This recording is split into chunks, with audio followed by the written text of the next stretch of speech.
नमस्कारम मित्रों। नीराजनासमाभासं द्रविपुत्रं यमाग्रजं छायामार्तण्डसम्भूतं तं नमामि शनैश्वरम्। मनोजवं मारुततुल्यवेगं जितेन्द्रियं बुद्धिमतां वरिष्ठं वातात्मजं वानरयूथमुख्यं श्रीरामदूतं शरणं प्रपद्ये। श्रीरामदूतं शरणं प्रपद्ये।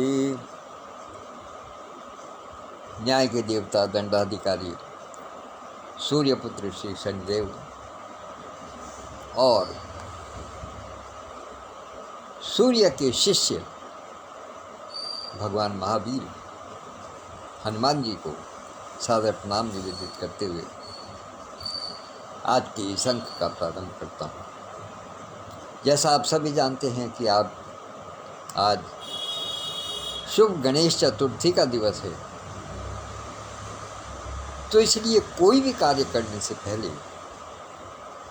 श्री गणेश जी का स्मरण करना बहुत आवश्यक है। तो इसलिए आज एक वंदना श्री गणेश जी की तो बनती है। तो एक घनाक्षरी देखिएगा, तब तक मैं समझता हूँ आप लोग जुट भी जाएंगे, क्योंकि आज का अंक बहुत ही विशेष होना है, बहुत ही विशेष है।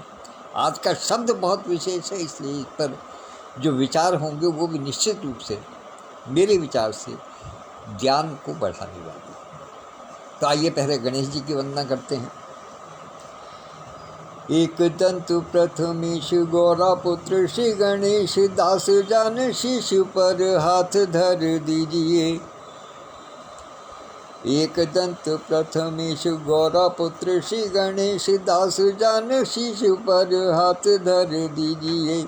आप हैं कृपा निधान लेश वेद तत्व ज्ञान, मेरी अल्प बुद्धि में भी थोड़ा भर दीजिए।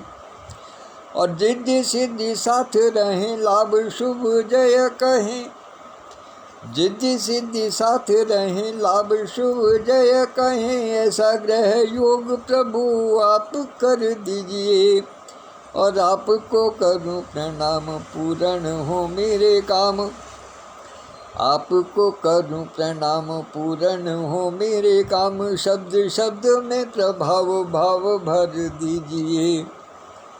आपको करूं प्रणाम, पूर्ण हो मेरे काम। शब्द शब्द में प्रभाव भाव भर दीजिए।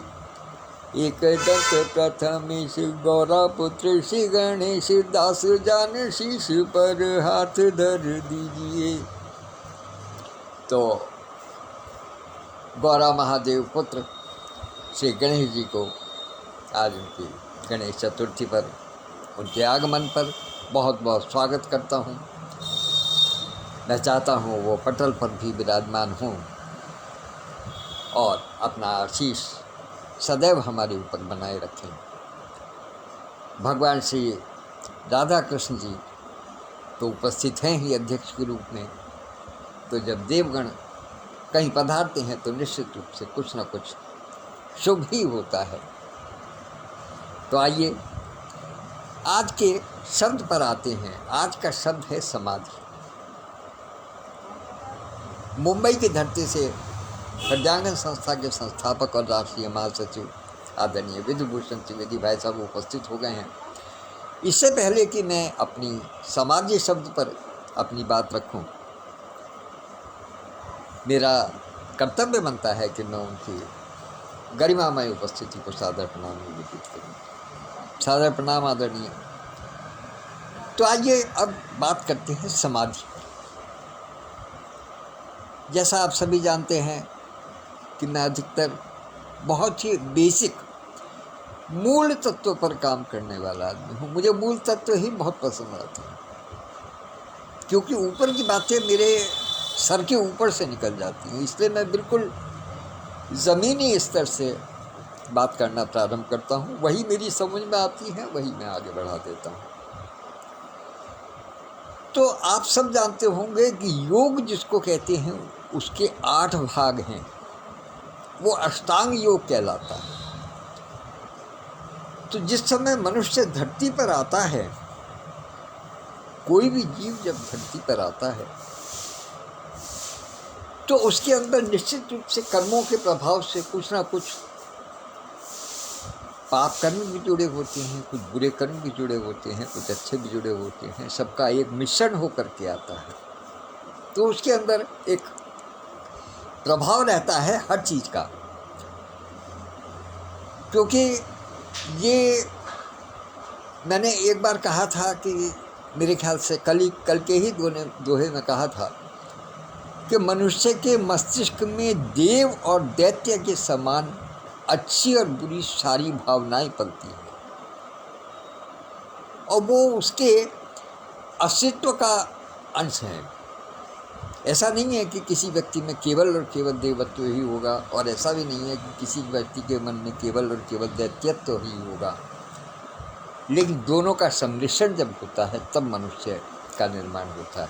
मनुष्य की जो प्रकृति है वो दोनों से मिलकर बनी। एक बात पहले निवेदन कर देता हूँ कि चूँकि आज का जो विषय है वो थोड़ा लंबा है, इसलिए वाचन भी निश्चित रूप से थोड़ा लंबा होगा, फिर भी प्रयास करूँगा थोड़ा जल्दी करने का।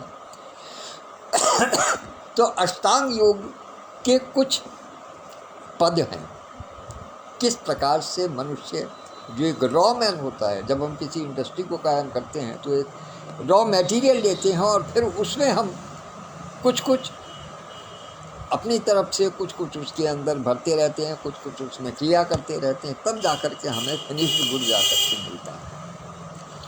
आप ये मान करके चलिएगा कि समाधि जो है वो एक फिनिश्ड गुड है। आज की भाषा में समझे, समाधि एक फिनिश्ड गुड है। तो जब हमें रॉ मटेरियल मिलता है तो हम सबसे पहले क्या करते हैं? हम सबसे पहले उसमें जो विपरीत तत्व हैं उनको हम हटाते हैं, जो कि हमारे कार्य में बाधक हो सकते हैं। तो इसलिए अष्टांग योग का जो सबसे पहला पद है, जो सबसे पहला चरण है, वो है यम। यम का अर्थ जो भी बुराइयां हैं अपने अंदर उनको दूर करना, उनसे वितृष्णा पैदा करना, उनको छोड़ने का प्रयास करना। तो पहला पद हुआ यम, उनको छोड़ने का प्रयास करना। और जब हम उनको छोड़ने के लिए अग्रसर होंगे तो निश्चित रूप से उसके पीछे कारण क्या होगा कि जो सच्ची बातें हैं, जो सही बातें हैं, जो सद्गुण है, जो सत्कर्म है, जो सत्पथ है, हम उसको अपनाएंगे। क्योंकि उसको अपनाने की लालसा के कारण ही हम बुरे कर्मों को छोड़ेंगे। इसलिए पहला कदम यम, बुरे कामों को छोड़ना, और दूसरा कदम है नियम। नियम का मतलब जो ईश्वर ने संस्कारों के प्रति संस्कार के रूप में जो हमें नियम दिए हैं, जो हमें बताया है कि सत्य पथ क्या है, अहिंसा क्या है, अपरिहार्य क्या है, परिग्रह क्या है, अपरिग्रह क्या है। यहाँ मैं इस शब्द को थोड़ा सा बताना चाहूँगा। अपरिग्रह हो सकता है बहुत से साथियों के लिए एक नया शब्द हो, लेकिन अपरिग्रह का मतलब ये है कि जो वस्तु हमारी नहीं है उसकी लालसा न करना, उसको ग्रहण करने की इच्छा न करना, ये अपरिग्रह है। महत्वाकांक्षा अपने आप में अलग चीज़ है, लेकिन अपरिग्रह जिसको हम जानते हैं कि ये दूसरे की वस्तु है या ये दूसरे के पास ही होनी चाहिए, दूसरे के पास स्थित है, तो हम उस पर अपना अधिकार न जमाएं, उसको हम अपना न कहें, वो भावना अपरिग्रह कहलाती है। तो इसलिए इस प्रकार की भावना को रखना ये नियम में आएगा। तो यम हुआ, नियम हुआ। जब ये दोनों काम हो जाते हैं तो फिर निश्चित रूप से फिर हमारा ध्यान जाता है अपने शरीर पर। ये देखिए, ये सारी प्रक्रिया जो नई इंडस्ट्री लगती है, जो मैन्युफैक्चरिंग यूनिट लगती है, वो उसी के आधार पर चल रही है कि पहले हमने रॉ मटेरियल में से बुरे तत्व हटाए, उसके बाद में उसमें अच्छे केमिकल्स मिलाए, फिर उसके बाद में हम क्या करेंगे, हम उसको कोई रूप देने का प्रयास करेंगे। तो रूप देने के प्रयास में क्या करेंगे, तो तीसरा जो पद है, तीसरा जो चरण है अष्टांग योग का, वो है आसन। आसन का मतलब, आसन का मतलब केवल ये नहीं है कि हाथ पैर इधर उधर फेंक लिए, ये कर लिया, कोई क्रिया कर ली। आसन का अर्थ है कि हम अपने शरीर को लचीला बनाएं। हम अपने शरीर को लचीला बनाएं। अपने रसोई घर में देखते होंगे कि जब आटा गूंथा जाता है तो उसको गूंथते हुए हम सबसे पहला काम क्या करते हैं कि ये सोचते हैं कि हमें क्या चीज़ बनानी है, हमें पूरी बनानी है कि हमें पराठा बनाना है कि हमें रोटी बनानी है या हमें कुछ और बनाना है। तो उसके अनुसार उस आटे को गूंथा जाता है, उतना ही उसमें जल डाला जाता है, उतने। कभी कभी बहुत सी चीज़ें ऐसी होती हैं जिसको बनाने के लिए हमें उसको दूध में मथना पड़ता है, दूध में सानना पड़ता है। तो वो जो क्रिया है परिणति तक पहुंचने के लिए, वो जो दिमाग में हमारे पहले से बना हुआ है कि हमको क्या प्रोडक्ट चाहिएगा, उसके अनुसार हमें अपने शरीर को ढालना है, तो वो प्रक्रिया आसन कहलाती है। अपने शरीर को लचीला बनाना है ताकि हम उसको अपनी उसकी अंतिम परिणति तक पहुंचा सकें। तो ये आसन की बात है। उसके बाद में फिर आता है प्राणायाम। अब हम धीरे धीरे ऊपर की तरफ बढ़ रहे हैं। प्राणायाम का अर्थ क्या है, अपने श्वासों पर नियंत्रण करना। आसन और प्राणायाम एक दूसरे के बिल्कुल साथ साथ, एक दूसरे से लगे हुए हैं। अर्थात जब आसन करेंगे तो उसके बाद में फिर प्राणायाम होगा। क्यों? क्योंकि जब हम कोई क्रिया करते हैं, कोई आसन की क्रिया करते हैं, तो उसके अंदर हमारे श्वासों का जो है वो तेज़ी से चलना और धीरे से चलना वो बहुत आवश्यक है, और श्वासों पर नियंत्रण करना बहुत आवश्यक है। जो हमारे साथियों, जिन लोगों ने योग किए हैं, वो जानते होंगे कि हर आसन के बाद में योग की कक्षाओं में एक शवासन कराया जाता है, जिसका अर्थ है कि आप बिल्कुल शिथिल होकर के लेट जाइए। किसी प्रकार का कोई स्पंदन नहीं, कोई हरकत नहीं, किसी प्रकार का कोई दबाव नहीं, उंगली खड़ी नहीं, हाथ पटा नहीं, जैसे पैर जबरदस्ती मिलाने का प्रयास नहीं, वो सारी चीज़ें शवासन में आती हैं। तो अर्थात हमें रिलैक्स करना है, और जब हम रिलैक्स करेंगे तो उसके बाद फिर श्वासों के आवागमन पर हम काम करेंगे कि हमारे श्वास की गति किस प्रकार की होनी चाहिए। क्योंकि सब जानते हैं कि हमें ब्रह्मा जी ने श्वासों की गिनती प्रदान की। यदि उनको हम जल्दी जल्दी खर्च करके और आगे बढ़ेंगे तो निश्चित रूप से आप जानिएगा, मैं इस बात को बड़े विश्वास के साथ में और दृढ़तापूर्वक इस बात को कहता हूँ, प्रामाणिक रूप से इस बात को कहता हूँ कि फिर क्षमा कीजिएगा, थोड़ी एक कड़वी बात लग रही है, फिर ऐसे ही लोगों को आईसीयू में जाकर के या वेंटिलेटर पर जाकर के कृत्रिम सांसों की आवश्यकता पड़ती है। वास्तव में उनके श्वासों की संख्या जो है वो पूरी हो चुकी है। तो वो श्वास नहीं है। वास्तविकता ये है कि हंस तो उड़ चुका है। यदि कुछ थोड़े बहुत बचे हैं तो उनसे फिर स्वस्थ होकर के आदमी बाहर आ जाता है। ईश्वर आपको सारे साधन उपलब्ध कराता है। लोग बात कहते हैं कि ये वैज्ञानिक है। वैज्ञानिकता शास्त्रों के सामने बहुत बौनी सिद्ध होती है, बल्कि ये कहना अधिक उचित होगा कि शास्त्रों के माध्यम से ही विज्ञान उपजता है।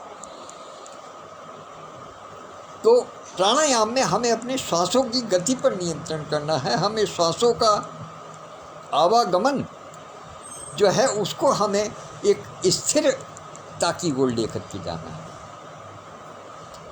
और जब श्वास स्थिर हो गए, आपका शरीर एक प्रकार से स्थिर हो गया, शरीर आपका स्वस्थ हो गया, आपने यम और नियम का पालन कर लिया, तो उसके बाद में फिर आता है प्रत्याहार। प्रत्याहार क्या है? अपने श्वासों में किसी प्रकार का अवरोध न उत्पन्न हो, उनकी नियमित गति में किसी प्रकार का व्यवधान न उत्पन्न हो, ये आवश्यक है कि हम अपने वैचारिक दोषों को दूर करें। बहुत से लोग आहार का मतलब जो है वो ये मानते हैं कि हमें अच्छा खाना चाहिए। वो ठीक है, वो एक अपने आप में अलग बात है। लेकिन जो वास्तविक कारण है, वास्तविक जो अर्थ है प्रत्याहार का, वो ये है कि जब हमारा शरीर स्वस्थ हो जाता है, शरीर हमारा लचीला हो जाता है और हमारा शरीर हमारे कंट्रोल में रहता है। मुख्य बात क्या है आसन और प्राणायाम की, कि हमें शरीर को अपने को कंट्रोल में करना है, अपने नियंत्रण में रखना है। तब फिर बात आती है प्रत्याहार, क्योंकि प्रत्याहार यदि हम वैचारिक दृष्टि से यदि हम उचित भोजन ग्रहण नहीं करेंगे, वैचारिक भोजन उचित यदि हम नहीं करेंगे, संस्कारित नहीं करेंगे, तो फिर हमारे प्राणायाम में बाधा आएगी, हमारे श्वासों की गति को नियमित नहीं हो पाएगी। तो ये फिर आया प्रत्याहार, अर्थात हमें वैचारिक दोषों से भी दूर रहना है। अभी तक तो नीचे जो हम हैं बुरे कामों से दूर हो रहे थे, लेकिन यहाँ इस पांचवी स्थिति में प्रत्याहार में आकर के हमको वैचारिक दोषों से भी दूर रहना है। तभी हम एक एक कदम करके आगे बढ़ सकते हैं। फिर उससे अगला कदम होता है धारणा। धारणा को आप सब जानते हैं। धारणा संस्कृत का शब्द मान लीजिएगा इसको, लेकिन इसका वास्तविक अर्थ है किसी चीज को धारण करना। अर्थात अब हमको जो कुछ हमने प्राप्त किया है, बुरे काम को छोड़ना, अच्छे काम को प्रारंभ करना, आसन से शरीर को स्वस्थ रखना, प्राणायाम से अपने श्वासों पर नियंत्रण करना, प्रत्याहार से बुरे कार्य जो दोषपूर्ण जो विचार हैं उनको त्यागना, उनसे दूर रहना। तब फिर आती है धारणा। तब फिर अपने जब पूरी तरीके से ये सब चीज़ तैयार हो गई हैं, तब हमें अपने लक्ष्य की ओर ध्यान करना है कि हमारा लक्ष्य क्या है, परम लक्ष्य हमारा क्या है, उसकी ओर ध्यान करना है, अपने ध्येय पर चित्त लगाना है। उसका नाम धारणा है। अर्थात जो कुछ हमने अभी तक किया है, जो कुछ हमने अभी तक प्राप्त किया है, उसको हम अपने अस्तित्व में धारण कर लें, बिल्कुल पक्के तौर से उसको बैठा लें कि हाँ ये हमारे अंदर है ही है, अब हम इससे विचलित नहीं हो सकते, अब हमें इससे विचलित नहीं होना है। तो वो स्थिति है धारणा की। और सातवीं स्थिति है ध्यान। ध्यान कभी कहा गया है कि जब ध्यान लगाने बैठते हैं तो कोई मंत्र का जाप करें, जिसको भी आप इष्ट मानते हो उसका ध्यान करें, और आँख बंद करके ये विचार करें कि जो भी विचार आ रहे हैं, अच्छे बुरे जो भी कुछ आ रहे हैं, उन सबको जाने दें। वैसे यहाँ तक पहुँचते पहुँचते बुरे विचारों का तो कोई मतलब ही नहीं है, लेकिन अच्छे विचारों पर भी हमें केंद्रित नहीं होना है, क्योंकि हमारा केंद्र बिंदु क्या है, हमारी इच्छा क्या है। हमारी इच्छा है आगे बढ़ने की, ताकि हम ईश्वर को पहचान सकें, अपनी जो दृष्टि है उसको पहचान सकें, जो मूल, जो शांति ज्योति है, जो पवित्र ज्योति है, जो दिव्य ज्योति है, हम उसका दर्शन कर सकें, हम प्रभु में ध्यान लगा सकें। जो सर्वशक्तिमान है, आप प्रभु की बात छोड़ दीजिए, भूल जाइएगा हर प्रकार की बात को, हर धर्म को, हर विधर्म को, हर पंथ को, हर आस्था को, हर मान्यता को, हर श्रद्धा को, हर विश्वास को, सब कुछ को भूल जाइएगा। लेकिन जब आप आंख बंद करके ध्यान लगाते हैं तो एक परम पवित्र सत्ता है, जो दिव्य ज्योति है, जो आपको मार्गदर्शन करेगी, जहां आपकी दृष्टि बंद आंखों से भी स्थिर हो जाएगी। वो ध्यान है। लेकिन क्या है कि चूंकि हम सांसारिक मनुष्य हैं, लिहाजा ध्यान हमारा बहुत समय तक नहीं लगता है, ध्यान लगा ही नहीं पाते, क्योंकि कभी कोई शोर सुनाई दे जाएगा। आप कितना भी प्रयास करें, आप कितने भी जंगल में जाकर के ध्यान लगाने का प्रयास करें, कितनी भी शांतिपूर्ण स्थल पर जाने का प्रयास करें, ध्यान कभी भी कुछ मिनट के अतिरिक्त नहीं लग पाता। ये बड़े बड़े योगी कहते हैं, ये मेरी बात नहीं है, मैं तो बहुत अल्पज्ञानी हूँ।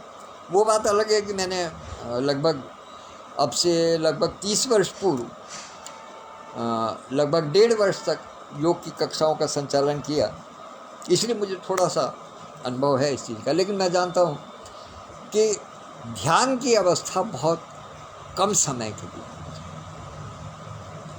क्योंकि यहाँ हम ईश्वर पर ध्यान लगाते हैं, यहाँ जो परम शक्ति है हम उस पर ध्यान लगाते हैं, वो हमारा ध्येय है।